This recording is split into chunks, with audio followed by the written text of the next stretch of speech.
How's your Arabic? Wow. Good afternoon. Excellencies, ladies and gentlemen, good afternoon. You know, this is really amazing. You know, I don't know really how to start. You know, take permission from my colleagues if I don't stick to at least the first 2 pages of my speech. This is probably the most beautiful conclusion of a journey, a beautiful journey, which started in January this year. I came through many stations, many stops, signing project, visiting project, talking to end users, meeting with head of states and prime ministers, exchanging views, thinking of common strategies. And the reception we are receiving here just proved one very important thing to me and to my colleagues here and in Vienna, is that the whole trip has paid off, really. Thank you very much. Thank you for everything you said about us. And if you hear me repeating what you just heard from previous speakers, it proves only one thing, is that we have the same agenda and we are defending the same noble mission: energy for all, sustainable energy for all, within the 17 SDGs and within the 169 targets. Let me start by, of course, thanking my host, the invitation that came from the president of the Spanish Energy Club, Mr. Borja Prado, and Mr. Miguel Antonanzas. I didn't have much time to practice the name, but I think I did it right. And thank you for your kind introduction. And then thanks for Excellencies and previous speakers for everything they said about OFID. It's really amazing and heartening and gratifying to see that, you know, the campaign which we started in 2007, 4 years before Mr. Ban Ki-moon, as I said outside the meeting here, is that paying off, is that really we are working on the same platform and we are defending the same goal. My main topic today is sustainable energy for all, a challenge and opportunity. And I don't want to spend much time on defining SDG 7 because actually you heard it from previous speakers, but it is actually the blueprint for the development of energy based on sustainability and equality and, affordability and all these things that comes with it. You know, if you go to the goal number 7 and then go to the targets, you will see the details of it. But I think it is fair, especially for those who attend, our lecture or talk about OFID, and they hear OFID and OPEC fund, so maybe it causes some confusion sometimes that what is the difference between OFID and OPEC fund? And I will say OFID is a development and financial institution. It was conceived actually in 1975, but it was established officially in January 28 in Paris in 1976. So we have concluded 42 of continuous work. We work through 4 instruments: soft loans of public sector, soft loan of private sector, trade finance, and grants.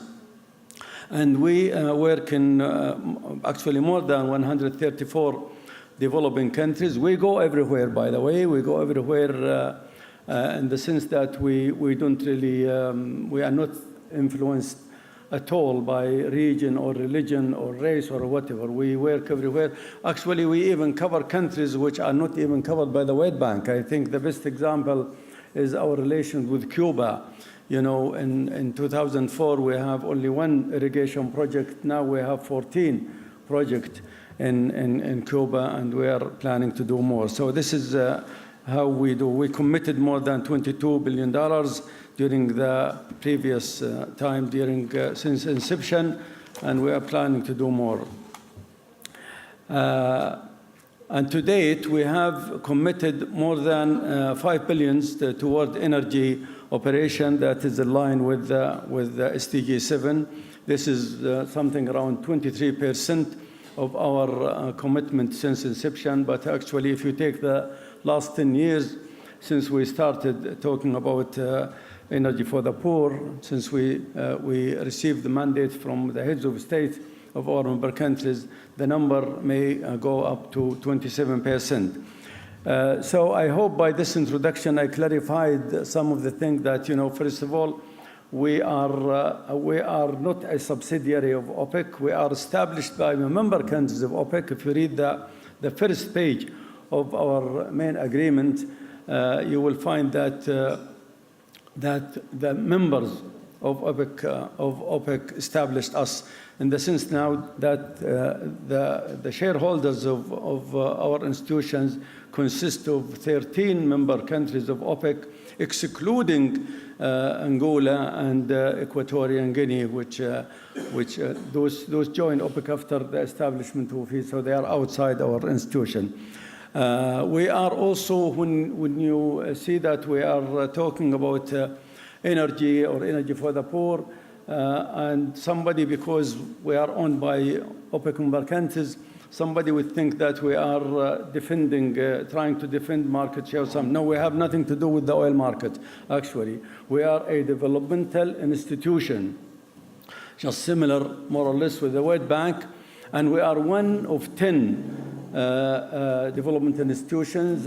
I can divide them into 3. There are some of them national, like Saudi Fund, Kuwaiti Fund, Qatari Fund, Abu Dhabi Fund. There is regional, like Islamic Development Bank and Arab African Bank in Al-Khartoum. And the only international organization is OFID, is our organization. Now, if you still have difficulties in understanding the difference between OPEC and OFID, I would just dare to explain it in my own sarcastic way. Just think of the 2 sides of the moon. We are the bright one. So with this one, ladies and gentlemen, I come now to my prepared speech. It has become an undeniable fact that energy poverty is the most severe constraint to sustainable development. There are approximately 1.1 billion people in the world who lack access to electricity, and 2.8 billion people currently without access to clean cooking facilities. Indeed, through the challenge of delivering universal access is great, its pursuit has some ripple effects. We have been able to delineate the strong interlinkage between energy and virtually every aspect of sustainable development. In particular, we have become acutely aware that beside energy, securing increasing supplies of water and food, including the agro chain, is required to sustain a growing population. Indeed, the benefit of achieving universal access to modern energy services are transformational. Lighting for schools, functioning health clinics, pumps for water and sanitation, cleaner indoor air, increased food processing, and more income-generating opportunities, among many others. Allow me to briefly describe some of these and highlight how we on OFID have approached some of the challenges and exploited the opportunities. Ladies and gentlemen, the energy challenge facing the world today are too complex for any one organization or even country to overcome alone. Therefore, strong cooperation is needed among the players of the public and private spheres to overcome these hurdles. Despite commitment from government and international development finance institutions, the requirement for additional project financing is perhaps the greater barrier currently facing energy access projects worldwide. Public funds are often insufficient to address the current investment gap to deliver sustainable energy system as envisaged by the 3 dimensions of the SDG 7, and as such, more private funds have to be mobilized. Due to the limitations of commercial investors, alternative institutional investors, pension funds, and public-private partnership play a role in unlocking finance for sustainable infrastructure. The enormous investment requirements confirm the need for more innovative financing vehicles. Cost-effective technology solution consist a credible policies. The problem extends not just to the question of how much investment is needed, but how best to allocate funding in order to incentivize additional growth. Ladies and gentlemen, let me share with you some of how we OFID contributed to SDG 7. Energy access has been the central theme of our work since 2007, when OFID received a new mandate that called on us to work towards the eradication of energy poverty, together with other institutions and energy industry. This mandate was through the Riyadh Declaration of the Third Summit of OPEC heads of states and government. And actually, it is our reason for being here, and a point I will address there later. And that is why OFID has been championing the role of energy in poverty alleviation for over a decade, proclaiming access to energy services as the missing 9th goal. I'm referring here to the MDG, Millennium Development Goals. If you remember, this is the agenda for the whole world as of the year 2000. And if you remember there was 8 goals. They addressed all aspects of poverty except energy for a reason which I don't know really. So when we started campaigning for this subject, actually we started to define it and promote it, introduce it to the world as the missing 9th goal. And I remember in 2010, I was in Cancun, Mexico for the International Energy Forum meeting, and we introduced it as the missing 9th goal, and it was accepted in the press release that was sent to Mr. Ban Ki-moon, the United Nations. And this is actually what came from our heads of state. Now, this advocacy was validated when energy was included in the post-2015 sustainable energy goal, the SDG, as I said. And that's why we can proclaim that OFID has been instrumental in ensuring that energy is now recognized as a priority. And I believe now from the speeches I heard that we share this principle, and we're going to defend it, as I'm going to explain the approach which we took. Now, to address the challenges of energy access, we work in 3 fronts. Firstly, we aim to build awareness and momentum of the importance of energy in economic growth and development across the globe through advocacy. Advocacy, including talking to like-minded institutions like you, giving lecture, traveling here and there, publishing and financing information campaign for that one. Now, secondly, we consolidated and expanded action and project on the ground in some of the least developed regions of the world, where finance and would otherwise be hard to find. Since 2008, OFID has committed more than $3.7 billion towards energy operation across the globe. Allow me to expand on the nature and type of this operation. OFID operations are technology neutral, While renewable solutions are appropriate where economics permit, fossil fuels will continue to be an important contributor to the energy supply. Poor countries cannot be deprived of energy for development during the transition to a more diversified energy mix. I think we have the declaration. We have a declaration in Spanish and English, which actually we announced in Rio +20.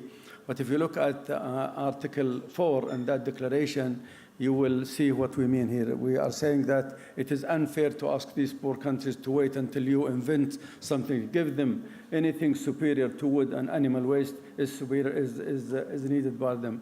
And that's exactly what we have been doing in Africa for a long time.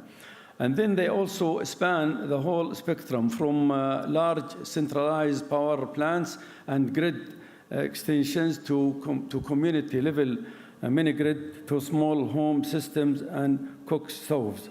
The resources that we have committed to energy support inclusive development through projects in the public sector to governmental entities and through operations that benefit a mix of private sector players ranging from utilities to project developers or operators. Our private sector windows also collaborate with the financial institutions and extend loans to small and medium enterprises and micro finance institutions. We also extend grants to support innovative solutions and sustainable business model. By working with our partners, bilateral, regional, and multilateral development institutions, we have leveraged more than $60 billion in support of more than 434 operations in over 70 countries. Thirdly, we built strong alliances and create synergies by working with our strategic partners, bilateral, regional, and multilateral development institutions. We have also joined effort with other stakeholders, including energy industries and the United Nations agencies. One such partnership that OFID has approached is the Oil and Gas Industry Energy Access Platform, EAP. This strategic partnership is intended to leverage the knowledge, experience, and technology of the oil and gas industry to provide a framework for collaboration on energy access solutions. The 2016 launch of Energy Access Platform was a pivotal moment for both OFID and the industry leaders who joined us, such as Shell, Total, OMV, and WPC, Schlumberger, among others, in other ways. And pretty soon, when I deliver a speech, I will include Repsol. I'm sure this is something coming. I hope so. Okay. Having identified the challenges of energy access and OFID approach to meeting them, we are now at a pivotal point. Let us now define the energy system of the future. Apologize for taking more than my assigned time. Okay. Firstly, we all know that renewable energy deployment is accelerating at an unprecedented rate. In 2016, China and India commissioned over 94 megawatts of renewable generation, which accounted for 59% of the global total. Solar power and efficient lighting are reducing energy access costs in remote areas. Innovation and the digital revolution are merging to usher in more sustainable and consumer-friendly energy approaches through storage, smart grids, and blockchain energy trading. In energy-poor regions of developing countries, electricity storage devices play an important role in enhancing the economics and performance of the mini-grid and offer a viable alternative to large-scale grid extensions.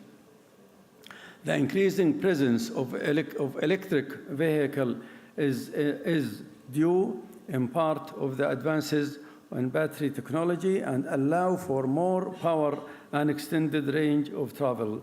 As such, OFID recently hosted a symposium on electricity storage, which offered a platform to explore the current status and the future prospects of this topic. Participants analyzed and discussed the applicability and need for storage in both mobile and stationary applications, which provide insights into technological development, economics, and market trends. Focus areas include technology and market prospects of electricity storage, and then application of electricity storage system, and policy issues and government perspectives. Ladies and gentlemen, secondly, in the expanded scope of decentralized infrastructure, although extending existing infrastructure will be critically important to providing affordable, reliable, and safe energy to those in rural areas and perhaps more immediately to the world rapidly expanding urban population, the decentralized approach is especially crucial. This is largely because transmissions cost will continue to make grid extension in more and rural areas far too costly for either private and public funded ventures. Decentralized energy technology can be split into two categories: standalone system and mini grids, both of which can vary tremendously in the size and complexity and cost. When developing rural electrification program, questions such as operations and maintenance, the role of the private sector, tariffs and subsidies, and capacity building and training are being considered. These new features of energy system can contribute to energy partnerships, such as the investment that are needed to develop viable commercial models and may effectively attract the channel financial resources and the quest for modern and affordable energy for all. I think I apologize for taking long, but you see, I would like just to conclude by referring to our corporate plan, which is built around something which we call the nexus. We found that, there is this interrelationship between energy, food, and water, and this is going to take like 70% of our commitment. This is something that is it's becoming part of the main activity of ours. There is a book which I believe we put there, which is pamphlet number 41. This is about this nexus, which is water, energy, and food. And when it comes to food, I believe now I think it is time for me to stop, because I think that having food in front of you and dealing with it, hand by hand, is I think is more important, more attracting than listening to a speech like this, which is So I hope, first of all, I hope you enjoyed some of what I said, and in case you did not, I'm sure you're going to enjoy your lunch. Thank you very much. Thank you very much, Mr. Al-Herbish.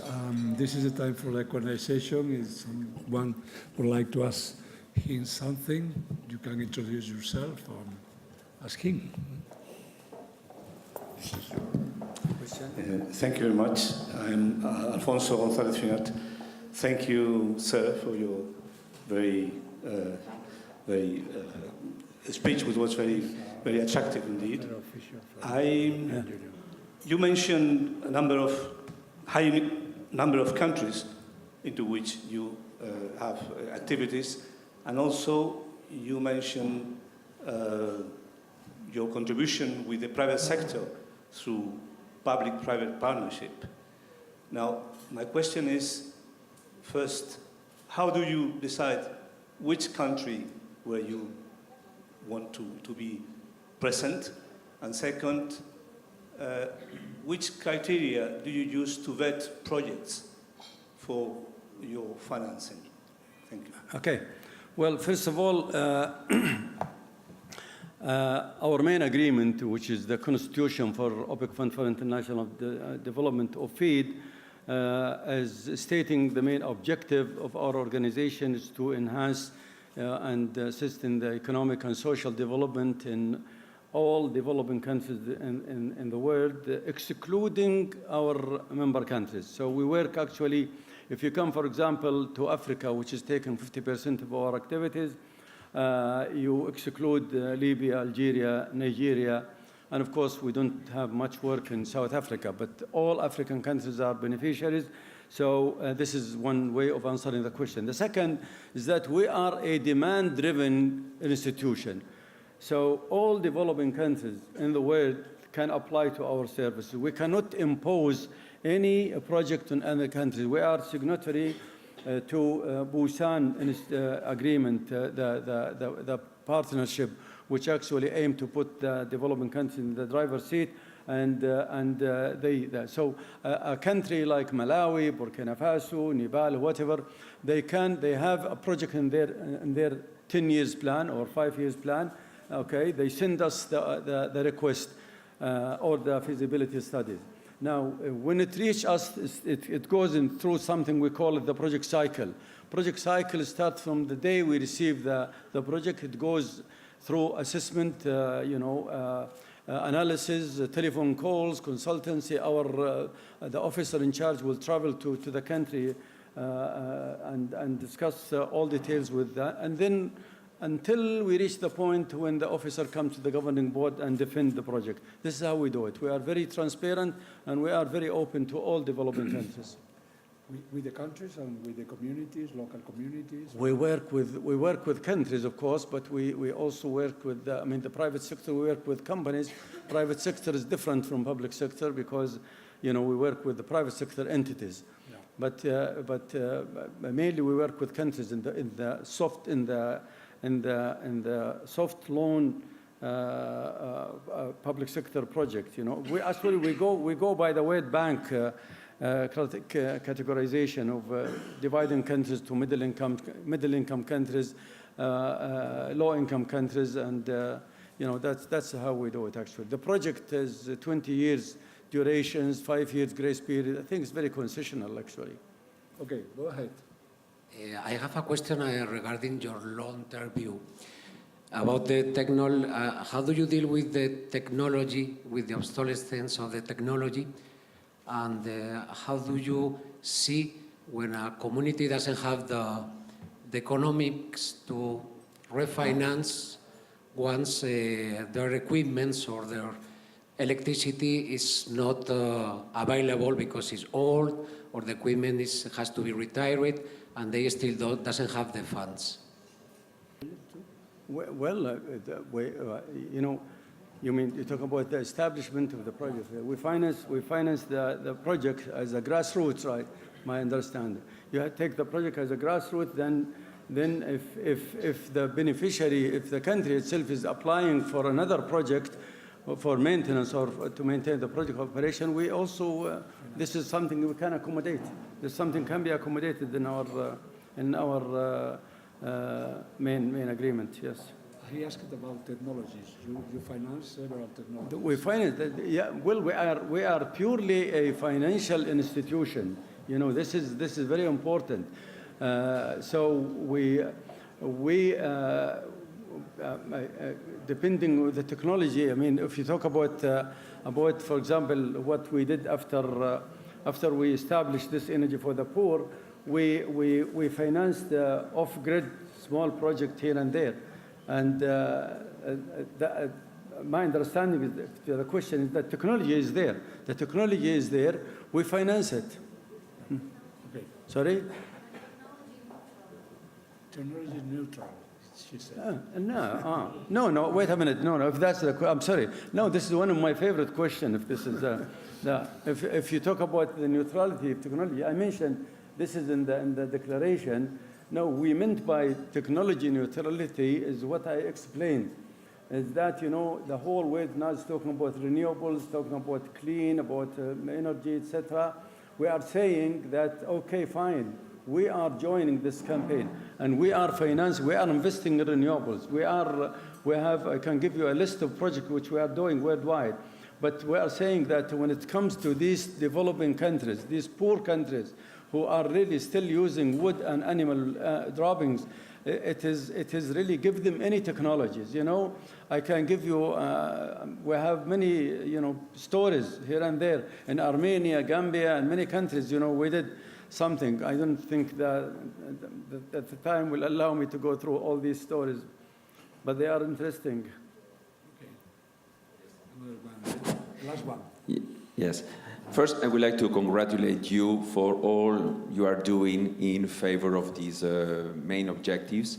I think you are doing a fantastic job in reminding all of us about the need to have access to energy in a big number of countries around the world. There are billions of people that have no access to electricity, and you are doing a great job reminding us every day of that, and this is very important in order to fight poverty and in order to create conditions for the development in those countries. Here you have in the audience a big group of major Spanish oil and gas and power companies, energy companies. What will be your recommendation? How they can support your initiative? How they can support the fight against energy access in the world? Yeah. Well, thank you very much. You know, it sounds as if one of my colleagues in OFID asked you to raise this very nice questions. No, well, you know, actually start from this declaration which we received from the heads of state. You know, I always actually brag about this declaration because it came from the highest authority in our member countries, the heads of states.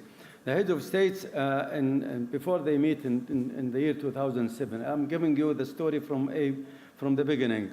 The organizers of the conference, they asked us to draft something on energy for the poor. Okay, and the fact that most of us in OFID, including Mr. Faris Hassan and Iman, they came from the oil industry, either from their ministries of petroleum or from their national oil companies. We started doing something, drafted something for them, which actually was included in King Abdullah's speech when he opened the conference, and it came number 7 in the declaration, which says that the heads of state instructing us to look for ways and means of eradicating poverty, energy poverty, in collaboration with like-minded institutions and other stakeholders and the energy industries. So they said energy industries. By nice coincidence, before I joined OFID, I was working in the Ministry of Petroleum, and I had good relations with Schlumberger, ExxonMobil, and Chevron. So we started talking to them, and when we convened the first workshop in Abuja, Nigeria in 2008, they came and they chaired one of the meetings, and they did very well. So when we started, you know, from after Abuja in 2008, 2009, after we got the $1 billion, which is in the declaration, then we started building this alliance. We went through advocacy, through doing project on the ground, and the partnership, which now open to, what is the name of this, Energy for All? What is the Energy Without Borders? Energy without borders. Energy with no border. They are invited. They are most welcome. So we started talking to Total, Shell, all these. I enumerated them here, and we established this alliance, this partnership, which is AAP. So the first thing is this is an invitation to you. We're going to have our meeting on May 30th, and I'm here giving an open invitation. I hope we can accommodate you. We are most welcome to attend and listen as observers. Is that fine? Yes. Okay, because he's in charge of that. That's one. So this is the main gate. I mean, if you like to at least explore what is EAP is, we have the website, right? We have the website, and maybe you can have a side talk with Iman and Faris on this subject. But it's really something. You know, can I conclude with something now? I think this is the last question, okay? This is the last question. Well, yeah. Well, thank you very much. Thank you very much. But let me please just because I always now I'm talking to Spain now. Okay, whether it is oil industry, gas industry, Repsol, or whatever. I'm talking. This is really one of the days that I feel proud to be here. We always look at Spain as the country who is actually always moderating. You know, it's not because of Madrid 19, the one, although I'm sorry it didn't work, but we always look at Spain as the country who is actually could moderate, you know, something. You know, when I moved from the oil industry to this huge, you know, development sphere, the first thing that actually came to my attention is sustainable development. And so reading more about sustainable development, I found something from the Honorable Lady, former Prime Minister of Norway, defining in a committee she was chairing, and I think it is Our Future or something. Anyway, they were defining sustainable development as the level of development which actually meet the requirement of the current generation and leave without putting in jeopardy the future. Yeah. But when I went to Burkina Faso, when I went to a country like Burkina Faso, I couldn't find anything available for the current generation. Then how can you meet the future if you are dealing? So I was telling my friend jokingly sometimes that, you know, this is the definition of the rich. Okay, so don't take it. You know, these countries are in a dire need for development. I mean, these countries in Africa, especially the low-income countries, they are doing their best. I was in Rwanda a few months ago. In Rwanda, they are doing their best to develop themselves, but they need help. They need somebody who believes that sustainable development is when you really work now and have a plan for the future, but don't ask the country to start saving from nothing. This is the idea which I would like to leave with you, and I'm sure people like you and the whole country of Spain is capable of doing that. Thank you very much. Thank you very much.